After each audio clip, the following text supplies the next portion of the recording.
Hi, everybody. I'm Pat Vanderwall, bass drummer with the Shannon Rovers. And I'm Marc Horner, bagpiper with the Shannon Rovers. And we're here to present the official podcast, Good Craic, 100 Years with the Shannon Rovers. Horner, can you believe it's been that long? I cannot. I can almost count that high. But just like any other bagpipe performance, I guarantee you're going to experience a wide range of emotions listening to these episodes. You're going to laugh, you're going to cry, you're going to hear stories you've never heard before. Yeah, we have a great lineup of guests, past, present, and hopefully future Rovers. Stories you've never heard before. We can't wait to give it to you. So enough of the two of us. Let's get under the kilt. Hope you enjoy the episode. One of the joys of this project, Marc, is talking to people that have had a long history with the band, who've had families in the band, who've had officer roles in this band. So Yeah. they've seen a lot of stuff. They know where a lot of the musical bodies are buried. Yeah. They know the origin stories of some of these events that we've played and the trips we've gone on today. So I think it's cool we have a chance to sit down with a couple guys here who have had officer positions in the band and who have been leading our pipe corps, you know, and I think we're honored to have two of them with us today. We have Brian Costello, current pipe major of the Shannon Rovers. Thank you. And current band manager, Mr. Marty McAndrew, former pipe major in this band. Anything else you do? Would you sweep? Did you close the windows? Did you Funny you should make the mention coffee? that. Yeah, it's all about that, right? Oh, yeah. All hands on deck all the time. It's my favorite piece of all of our. And we need to do it for the band as well, or other duties assigned by my supervisor. I think we need that as part of our ongoing subscription is when you become a member of the band. Right? No, absolutely. It's and you've been in the band how long, Marty? Give us a little background, both of you. Actually, we'll start with Marty. How long have you been in the band? You've came of age in this band, is what I like. You to can say. definitely say I was born into it. My father was in the band, right? He came into the Tom McAndrew, so he came into the band in 1956. So and I was born in '63. So I wasn't far behind him in terms of those pieces, but it's a great story. Actually, I'll divert a little bit. So, if those who don't know. There were multiple parades going around in Chicago at the time, and Mayor Daley he had been to New York, and he said, "This is a grand parade. We can be bigger than this." But the only way to do that was to combine the parades. So he had gone out and talked to some folks, and he got a hold of Tommy Ryan, who was running the West Side, and said, "Hey, I'd like you to do this." He had this grand idea, and he's like, "Well, I'll do it if we get to lead the parade." God bless Tommy Ryan for that one, right? Negotiating right, tactic negotiating number one. tactic number one. Served us well. Ask for something, right? And for those that don't know, Tommy Ryan is the founder of the band. Founder of the band. Right. Showman extraordinaire, right? So he went from fife and drum to bugles to anything else, triangles. We're going to bring the triangle back, by the way. I think so. Brian, look at Brian. He's shaking his head. He's Cymbals. I would love cymbals on the side of the drums. I have some people in mind for the triangle. Yeah. Okay, yeah. But not to be outdone. Mayor Daley said to him back, "Okay, you can, but I want 50 pipers on the street." Bands in those days were pretty small, as you can imagine, right? So Tommy, in his infinite wisdom, said, I know a bunch of Irish musicians. And my father was one of those. He played the accordion and sax for different dance bands. So he grabbed him and said, "You got to play." And he's like, I don't play the bagpipes, Tommy. So, no, you'll learn. And it was like a 9-month process of getting everybody in. But he did it. He made it. He hit his numbers. And unfortunately, we've been leading ever since. So you grow up in the band when you're somebody in your family plays, right? So my two brothers ahead of me, Tom was a piper and Mike was a drummer. Right, you've met Mike, I think, a few times, and you grow up into it. So I started it officially in '72. Okay, so when I was 9. Kind of all you've ever known, buddy. You've known this band as long as you can, old enough to remember anything, probably, right? Yeah. And Marty, was there a kids band back then? Is that what you were in, or was that after you? It came right at that time, right? Okay. So at that point in time, there were enough of us as students. Truly, because everybody had 6 kids or 7 kids or 8 kids in those days, right? Yeah. So everybody, and one of your siblings went in, so it was the Morans, the Driscolls, other people, that kind of stuff that were in it. McNamara's, others, that kind of stuff. A couple of the Ryan kids, grandkids, and those pieces. So we had about 25, and we were strong, right? But we weren't wearing kilts in the early days, because it was a little uncomfortable in those days. But that was before Braveheart and Rob Roy made the kilt popular again. Yeah, in sure. our culture. Early 90s, mid 90s, yeah. So at that point in time, we went with zip-ups and khaki pants kind of thing, right? With the Shannon Rover logo. No kidding. I don't think I realized that. Yeah, that's a cool story. Yeah. So we became really popular, right? So people wanted to see it's like watching the dancers like Mullane and other ones and seeing the little guys, doing it. So. The Jackson there were 5. The Jackson 5, yeah, exactly. They got to figure the osmos was you going. were the Jackson 5. The Irish Jackson 5. Rhythm not required, right? But like a good yes. Catholic. Just like the Jackson 5, only completely different. Yeah. With bagpipes. Right. And a ton of redheads. What a selling point. So there was a kids section of the band? Yeah. There It was a separate band. Separate band. Yeah. So Tommy Ryan would do that, and the beauty of Tommy in those days and others is when you'd learn at somebody's home, right? Sure. A lot of times you weren't for those early things. You'd be going to somebody's house to learn. So I was at Old Man Philly Boyle's or Barney McCudden's or a few others. My father, of course, Tommy Ryan. And if you said you couldn't make it, or your parents couldn't drop you or whatever the case might be, Tommy would roll up in front of your house. The horn would be honking at 6:30. So what was boom, Tommy? boom. Give us an idea of what this guy was like. You said a showman. Is he like the P.T. Barnum of Chicago bagpipes? Is that kind of what it was? 100%. If there was something that could be done, he would do it. If there was an engagement to be played, he would go after it.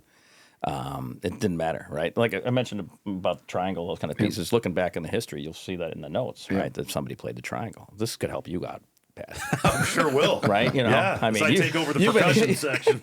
This is one big ruse to let Pat know he's been demoted from the bass drum to the triangle, Triangle right? sergeant? You are the Am I triangle sergeant? This is effective immediately. Do I get a sash? Yeah.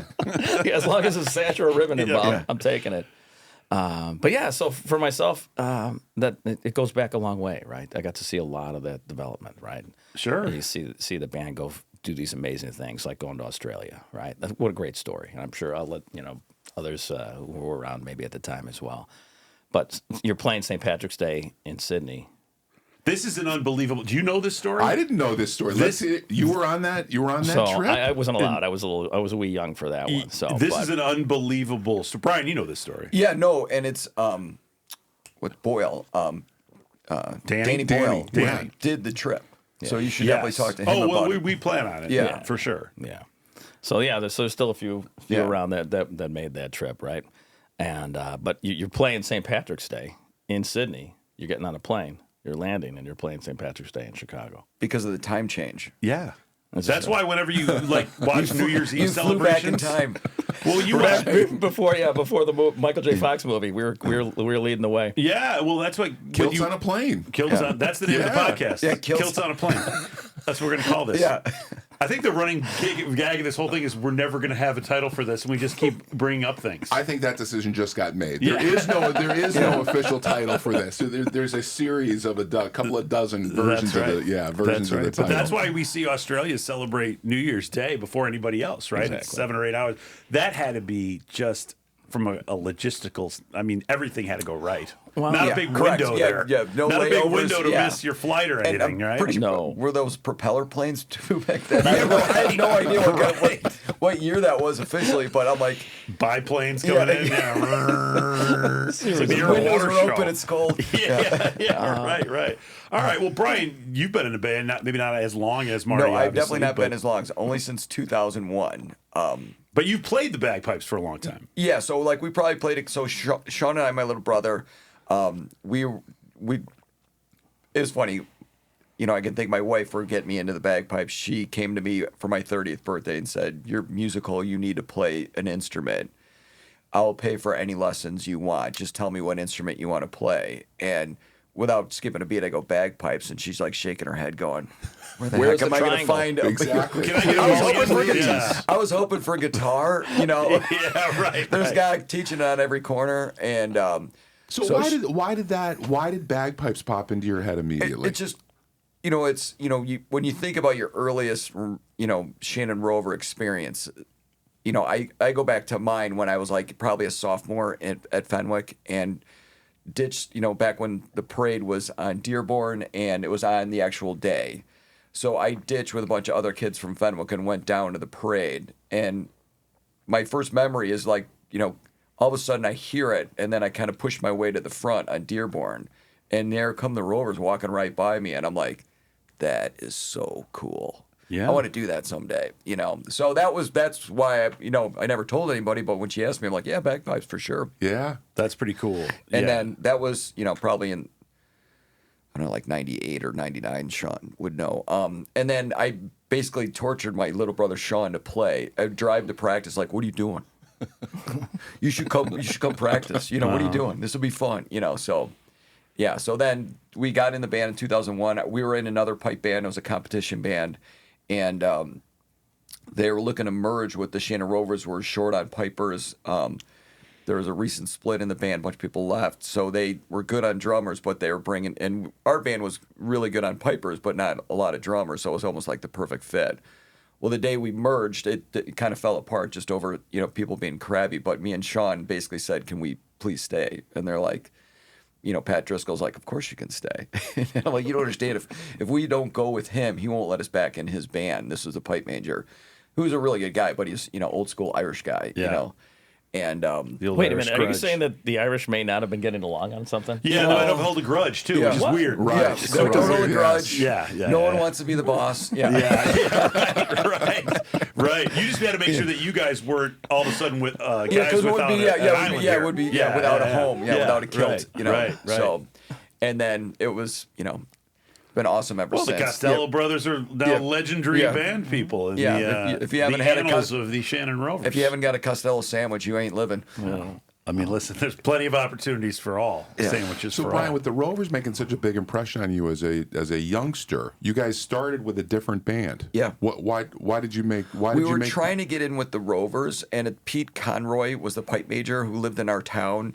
They're like, we kept calling to him, and he's like, oh, we're not really taking new students right now. And then literally like a year later, I'm like, we actually can play a little bit. So, it won't be that hard. But I don't know what was going on with that. But then eventually when this merge happened, it was great for us because we kept trying. It's funny now, we take all, everybody who comes. We're hoping everyone will play with us. But it's, it was a tougher story for us to get in. But, we were not stopping until we got in the Shannon Rovers. It was funny because we're playing, like competitions and stuff, and I'd be telling my mom, she's like, "Oh, that's great, Brian, but do you think you'll ever get in the Shannon Rovers?" Again, the gold standard arises, right? And I'm like, "Mom, this band is actually sound better than the Shannon Rovers." Shannon Rovers. But they're not the Shannon Rovers. Yeah, exactly. When you get in the Shannon Rovers, tell me. So, Sure. But like, I think she was the proudest moment when we got into. She was so happy for us. And then, you were talking about the sound and the competition bands and those aspects of it. I think I was thinking of two different things, and I don't know if those are the ones you guys were referencing earlier. But one was Caledonia, right? So there's a really fine band, right? Really good, solid band, all that kind of stuff. They came in and they came in for St. Patty's Day. They were playing with us, and we said, well, we're going to go up on the bar at Emmett's, right? Yeah. And they came. And I'm sorry, just for people that aren't familiar with this, Sullivan's. when Marty says, when you say up on the bar, you mean no, it's not like circus bar. I know we talked about the circus, but standing on the bar. Yeah, the bar top at a tavern. Yes. 10, Well, 11 deep, across the bar. Exactly, yes. It came out of necessity, really, more than anything else, because when you have 300 people in a 200-person bar, yes, there's really no place else for you to go on St. Patrick's Day. And but it's okay because half the band was firemen, so they figured it was fine. Yeah, we're perfectly well trained. Yeah, we're good. Emmett's was Stacking owned up by a cases fireman. of beer So and the right. ladders. The bar was owned by a fireman. Oh my God, a 300-pound man climbing up an old rickety ladder to get up on a bar, and some of us dodging ceiling fans. Exactly. Yes, some of us. Strategically placed personnel on those bars. The best part about that is Marc going, I think I got hit in the head. And then 3 seconds later, I did get hit in the head. Yeah. What's hitting me in the head? Third time sharp. We'll figure it out eventually. Yeah, so one was this Caledonia band, and then... So they're really a great band, that kind of stuff. And they're like, okay, bomb. And they go up and they play. And, we're used to playing and then getting the crowd going, that kind of stuff. And they were technically sound. Very nice. They sounded wonderful. They finished playing, and everybody just kind of stared. It was scary. I mean, I felt really bad for them. And then we go, okay, tell you what, we'll go up and we'll do it. Sure. Place we light it up, right? Yeah, you got a bass drum spinning on the top of a bar where somebody's holding on them to keep them off. All those kind of pieces. Leaning up against and the joint pole. goes nuts, right? Yes. As usual. Leaning Thank up God. against the pole with the bass drum. That was a task. and literally like one of my first St. Patrick's Day, the same thing happened, except it was a different band from Chicago. I think it was like Midlothian. I get to the, because back then we were on white, 16 passenger vans, and I had Katie with me. So I got to Emmett's early, and this competition band was up on just getting started, and they played a great competition set. And I'm like, holy, but once again, the crowd didn't care. They get off the band. I'm like, oh, these guys are really, really good. And Finnegan comes in with the whole crew, and he's like, okay, we're going up. I'm like, dude, these guys just played. We can't go after them. And Finnegan looks at me and goes, this is our bar. Get them on the bar. You know, that we did. And then we get done. I mean, we're playing, and I look in the crowd, and Pat Dorn is jumping, leaning up against the pole in the middle of the bar.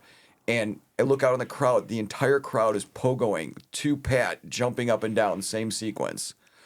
We get done off the bar. People go crazy. I'm walking to go put our pipes in the basement, and there's one of the pipers that just got off before us is explaining to this girl that our starts and stops were not that great, and they're so much better. And the girl goes, "Hold on a second." She looks at me and she gives me a high five. She goes, "You were awesome." Yeah. And they're throwing money up to buy you guys Guinness. Yeah. So that's how it goes with those things. Yeah.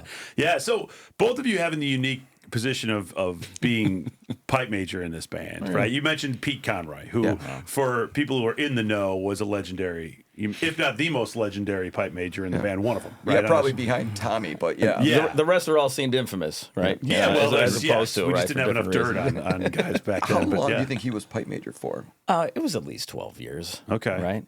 Going into it. And now we have our Pete Conroy set that we play occasionally. Three of Pete's, I assume, were Pete's favorite tunes to play, or he introduced to the band. The key with that was, when you talk about it, because we used to do a lot of competitions, right? We'd go to Alma, we'd go to the different fests and those kind of things throughout the year.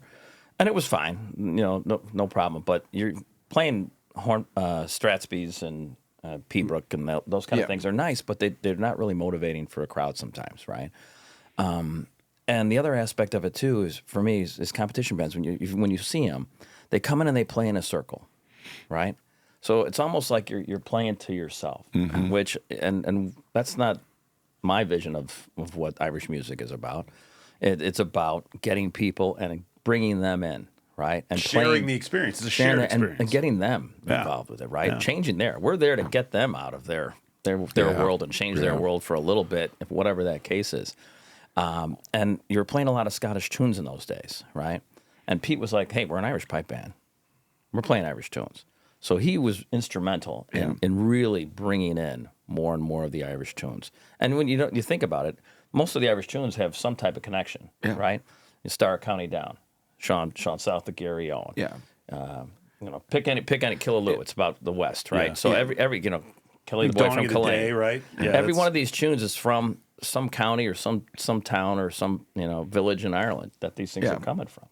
No, and some of them are actually even tunes you'll hear in mass that are changed the lyrics to. Right. So like Dawning I know is one, and Danny Boy. Right. They have, I think it's Celtic Farewell. They changed the words to it to make it appropriate. But Pete was definitely instrumental in changing that dynamic for us, and you can really sense how that really became a band that was for everybody at that point, not just for the piping community at that point, which was amazing. What was really the first tune for each of you that you played on the pipes when you were learning, that when you heard it, you thought, oh, that sounds like the way that it's supposed to sound?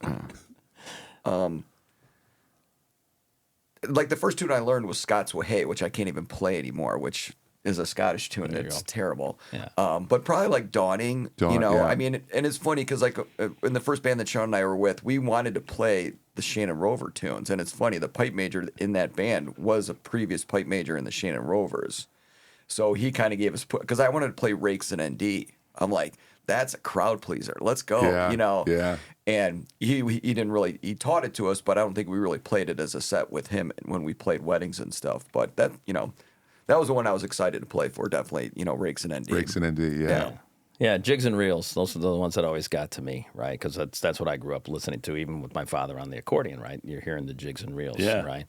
So Siege of Venice and some of those pieces are the ones that, that grabbed me, right? Because it's lively, you're dancing, and people are getting up and they're moving to it, right? So for me, it's always been those tunes that get it. And would you say our signature set, I think, is the Gary Owen set that we play now, right? Absolutely. Which are, for the unfamiliar, what three tunes that comprise that right now? It's so Gary Owen, O'Donnell DeBoo, and Wearing of the Green. Wearing of the Green. So the Wearing of the Green has a couple different ones in it as well, right? To different versions, different lyrics, and those kind of things to it. So it's very familiar for people. And I know when I'm like, for instance, like before I knew how to do anything musically or anything, you could argue that I still don't. But when I was listening to Irish tunes, that's your face. Did I mention I'm the face of the band? I didn't even have to play. Yeah, we've heard that. Right, let's move along. Yes. No.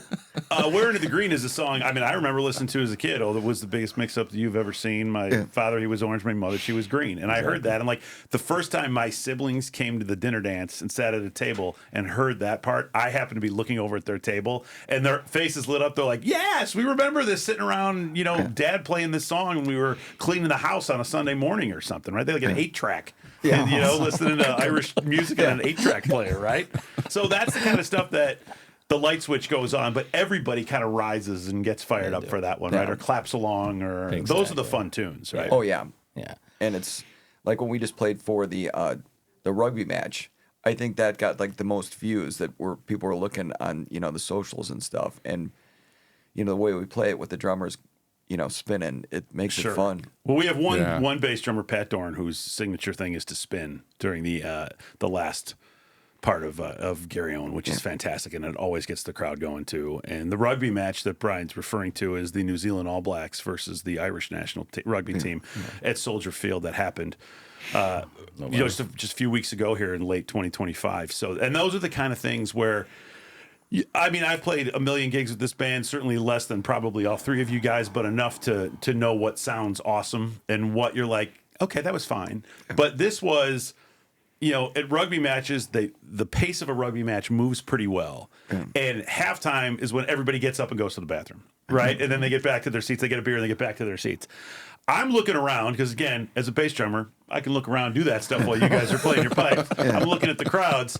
I would say we had 2/3 of the people still in their seats, and when we were done playing, you could hear the ovation.